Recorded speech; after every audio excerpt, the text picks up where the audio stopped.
Well, quarterback is fairly obvious, but where else should Oregon's top priorities be in the transfer portal? It's on the defensive side of the ball. Here we go. You are Locked On Ducks, your daily podcast on the Oregon Ducks, part of the Locked On Podcast Network, your team every day.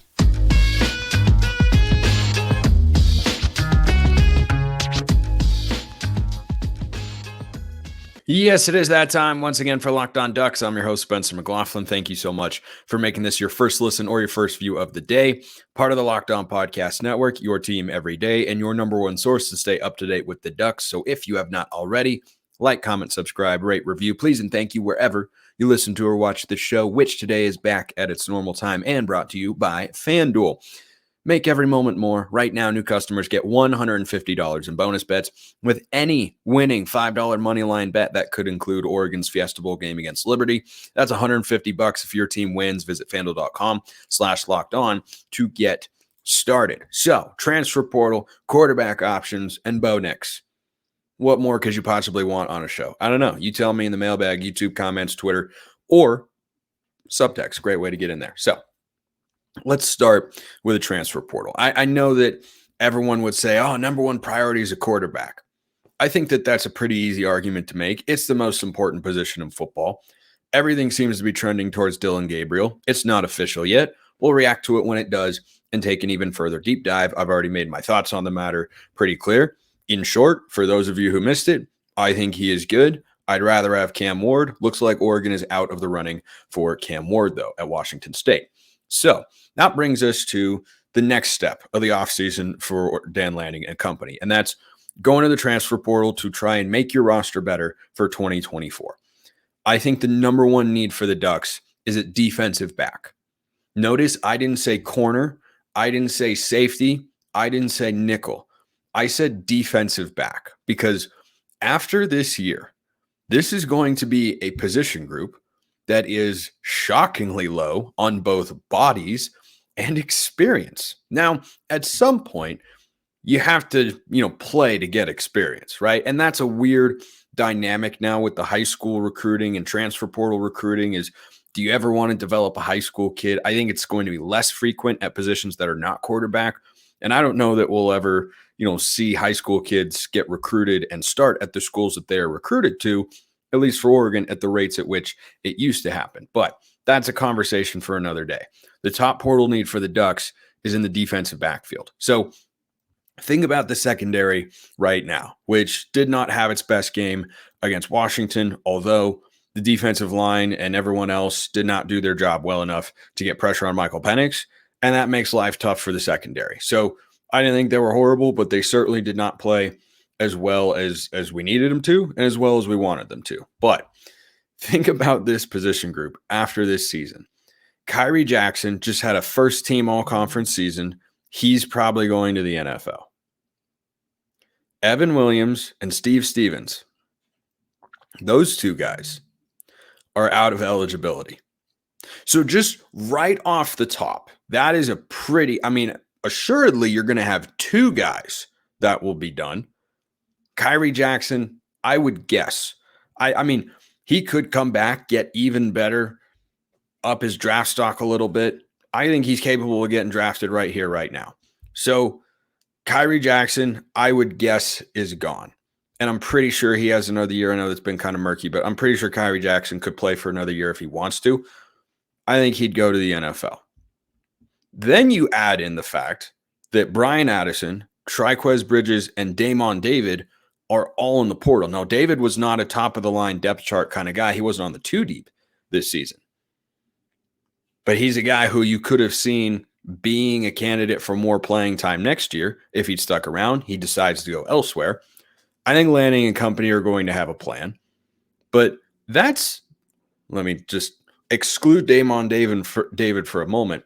That's 1, 2. Now, Addison, we'll call Brian Addison a half because he played more last year. But 1, 2, 3, 4, 4.5 guys that were regular key contributors to Oregon secondary this year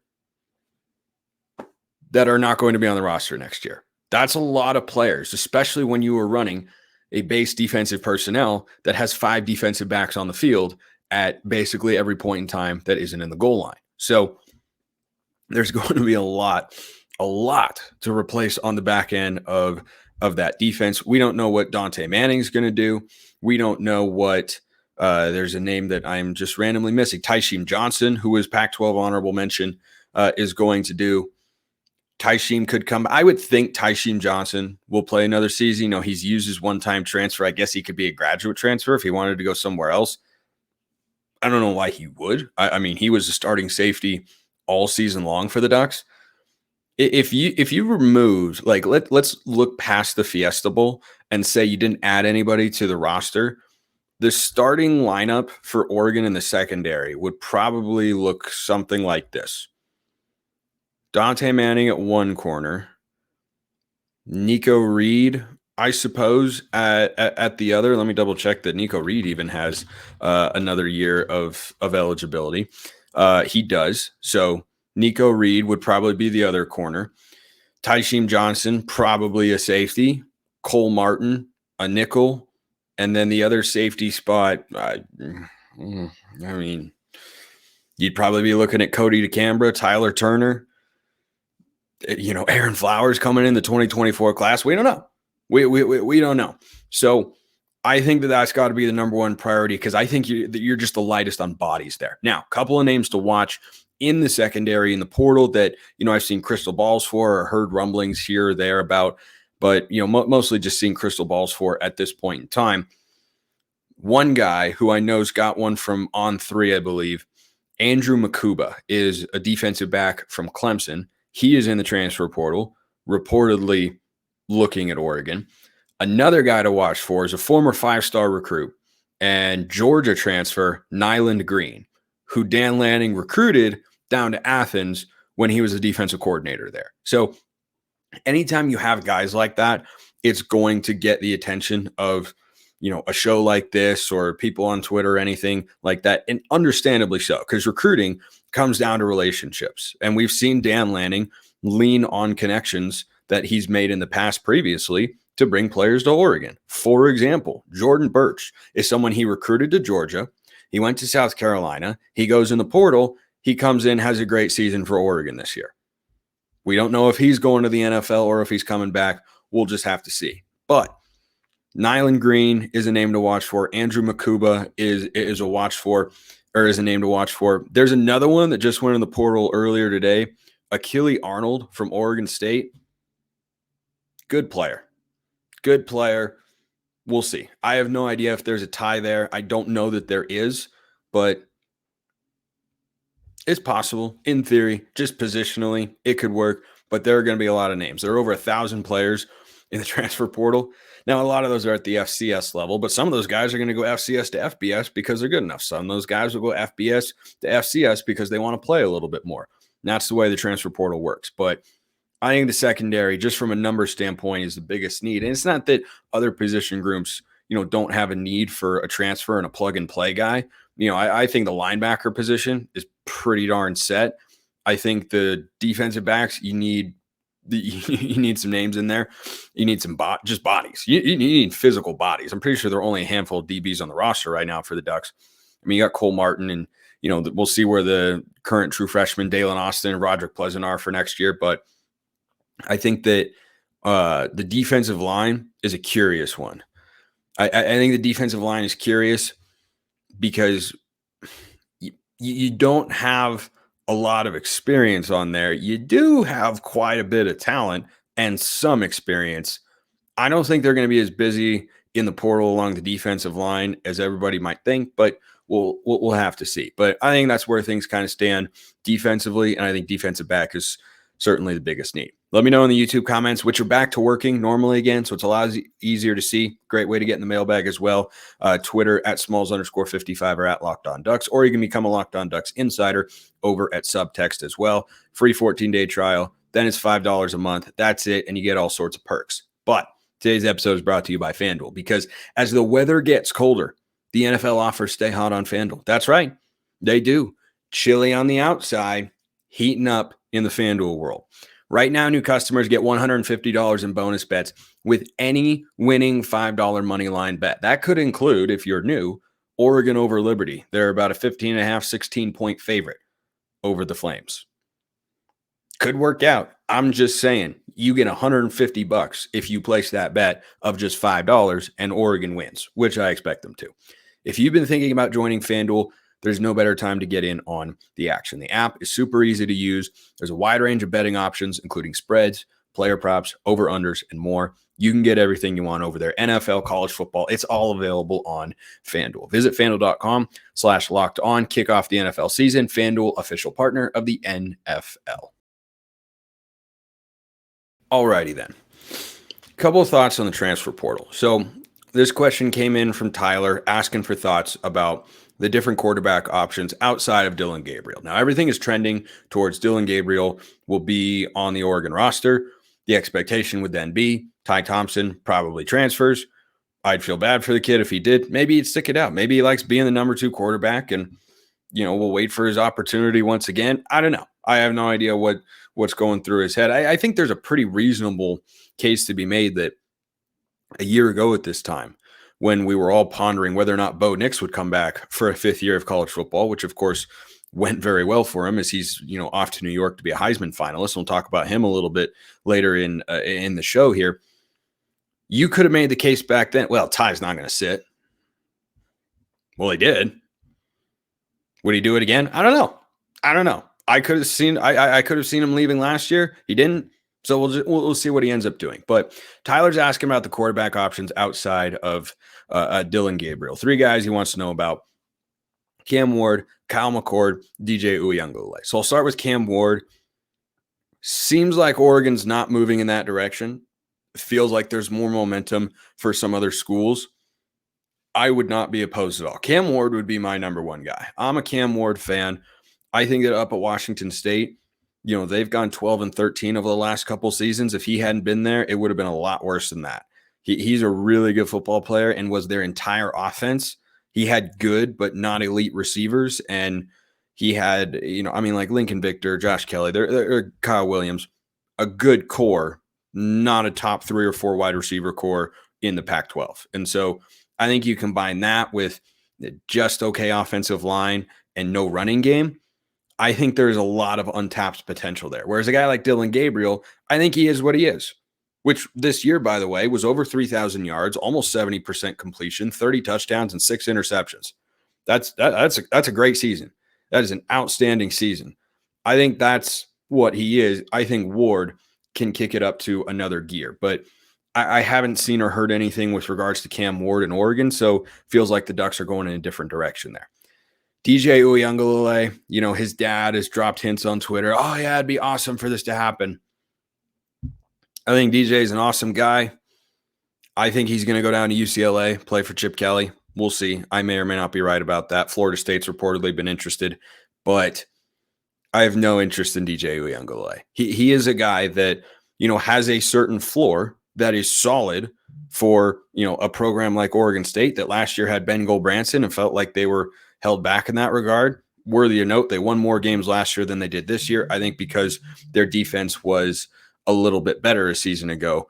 But and their coach was, apparently had one foot out the door for a couple months. So I think that DJU can go to a place and be kind of a bridge stabilizing quarterback. But for Oregon, that's never someone the Ducks should be looking for in the transfer portal. I don't think that they should ever have the mindset of, well, let's find a guy who can hold things over for a year while we develop this guy. No, that's not the way Oregon should operate, because the talent acquisition and capabilities of the program as a result are so high. I don't think that that's ever a mindset, and I don't think it is how Dan Lanning and company are thinking. They're looking at Dillon Gabriel saying, we think we could win a Big Ten championship with him. Well, they looked at Bo Nix and said, we can compete for Pac-12 and national championships. They didn't win them, but they did compete for them. And we're playing at that sort of level. So I don't think that DJ is someone who's going to come to Oregon. I would not want him. I think he's got a floor that is good for some programs, but he's got a ceiling. He's absolutely got a ceiling. I don't think there's more to unlock there with him. He is what he is, and I'm just not interested. Kyle McCord, low floor, potentially high ceiling, although it's one thing for Dante Moore to struggle at UCLA with a subpar offensive line and, good weapons. But when you struggle, like he had J. Michael Sturdivant and what's the guy's name? He would always go to him on third down. Logan Loya. They have our old guy, Maliki Matavao, good running game.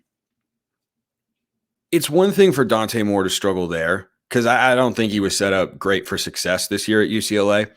And it looks like he might go to Michigan, which I think makes a lot of sense. When you struggle at Ohio State, who's the last Ohio State quarterback to struggle the way that Kyle McCord has struggled? Not in the NFL, in college.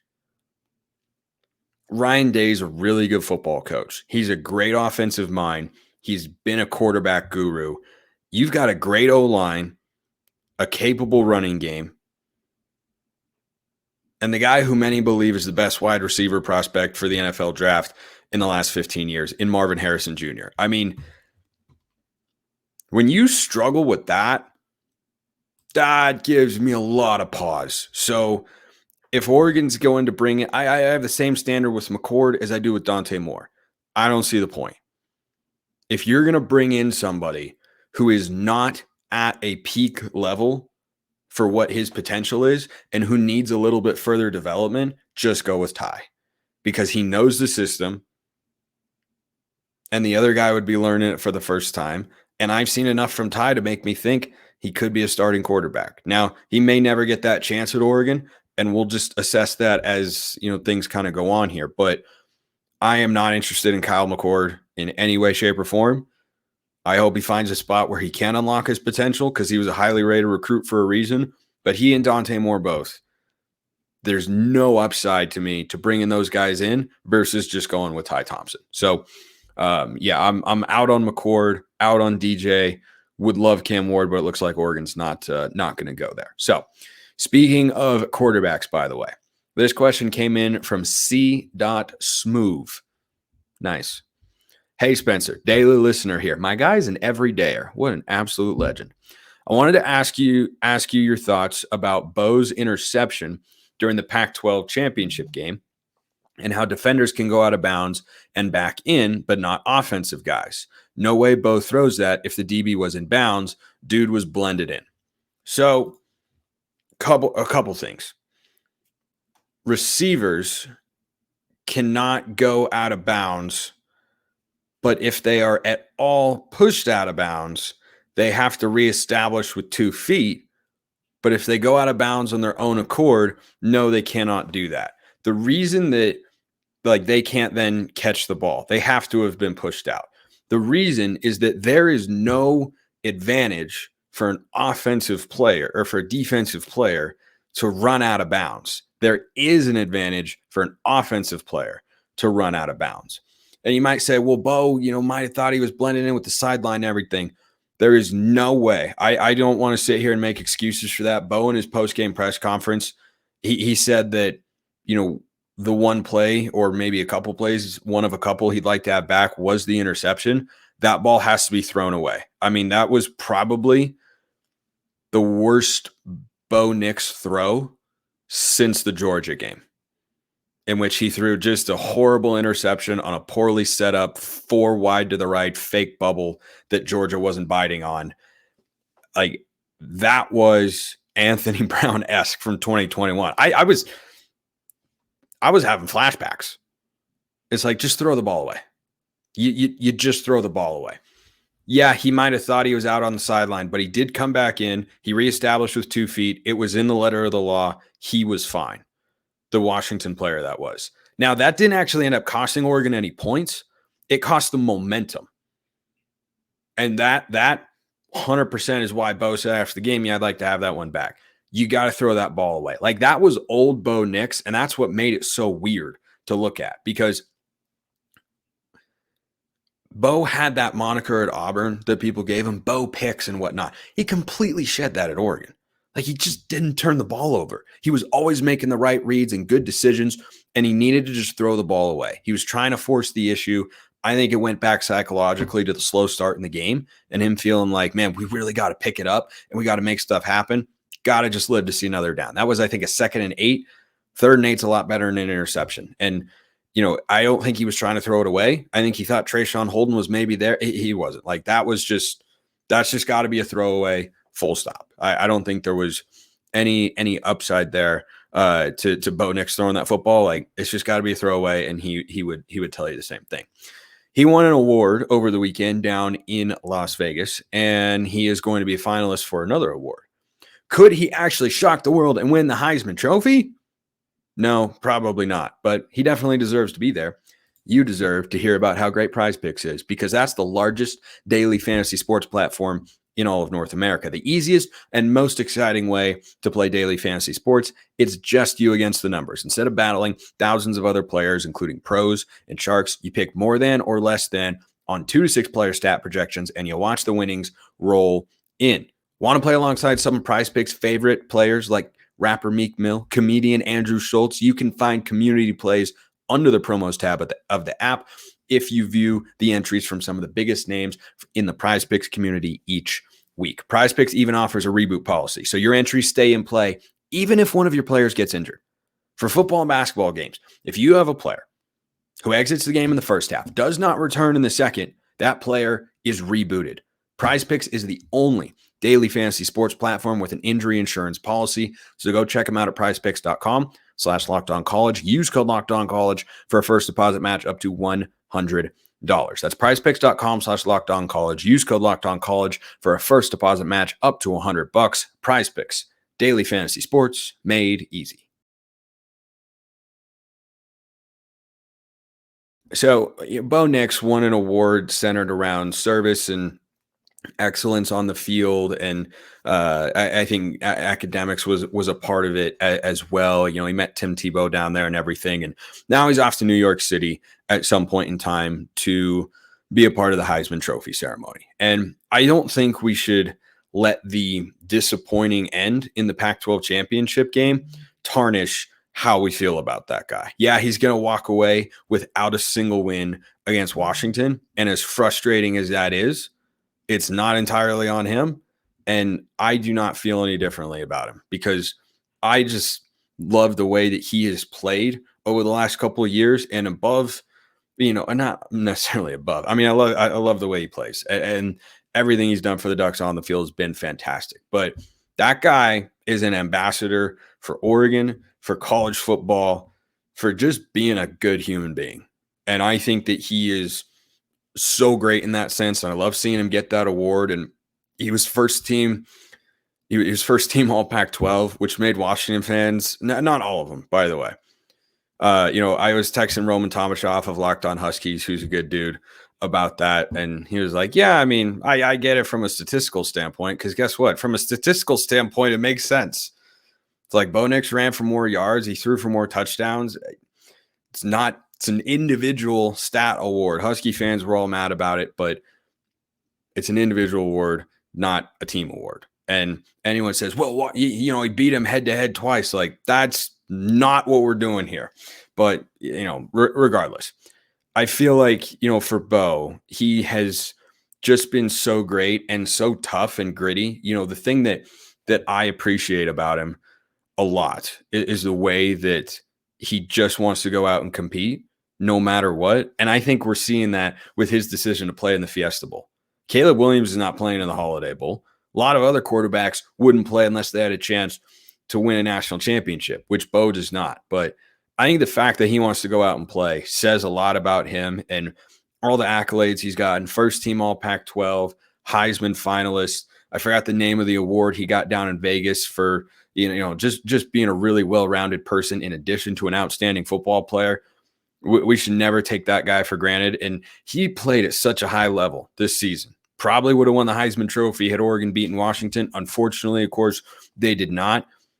I don't know the next time we'll see quarterback play at that level. I mean, I think Dillon Gabriel is good. Go look at his numbers this year at Oklahoma. They're not close to Bo Nix.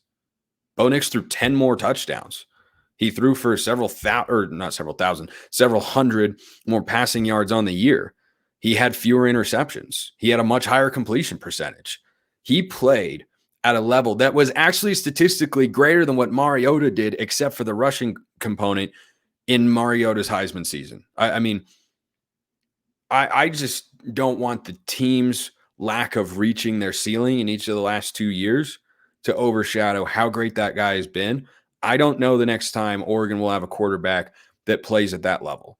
I really, really don't, because it's hard to play better than he did this season. When you're looking at one play, that interception against Washington, which didn't even end up costing the Ducks, or not throwing it in the first game to Troy Franklin before the half, or not completing a pass here. When you're talking about like 3 or 4 plays that you'd like to have back, not 3 or 4 games, 3 or 4 plays.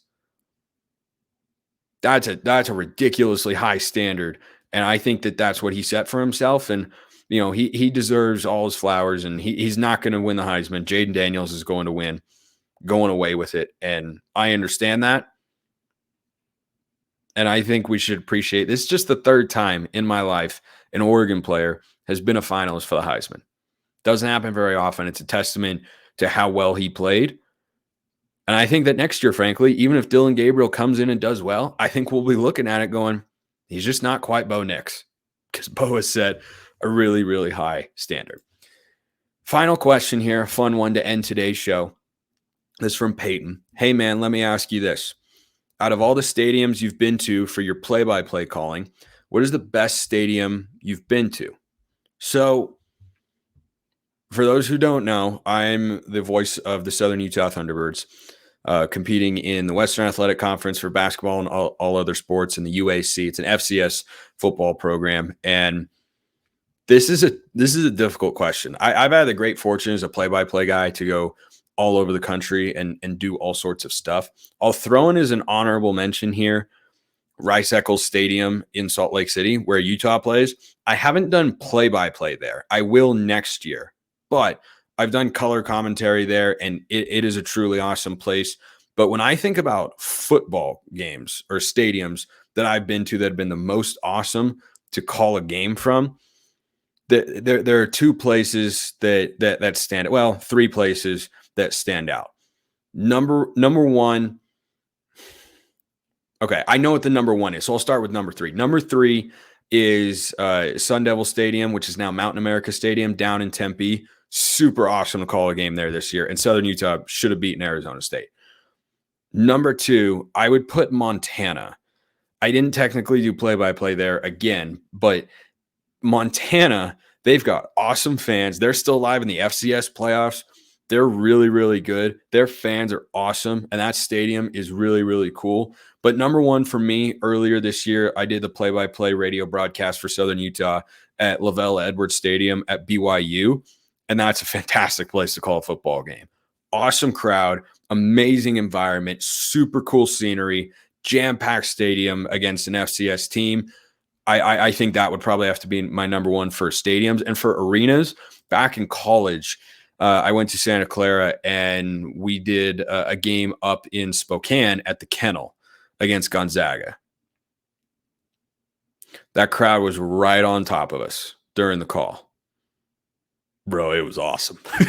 I mean, I sometimes when I'm feeling nostalgic or just want to smile, we'll just go look at the video I took of my buddy and I and the students going crazy behind us. I'm going to go watch it right after recording this show, because I think it was, oh gosh, it was fantastic. I've had the great fortune of going to a lot of different arenas and calling games in fantastic places, and I keep track of where I've been super, super well. I remember every arena and stadium that I've been to, but I'd probably go BYU this year for a football stadium, and the Kennel at Gonzaga for a basketball stadium or basketball arena. So appreciate that question. Really, really, I do appreciate that question, because it means you care at least a little bit. So I appreciate that.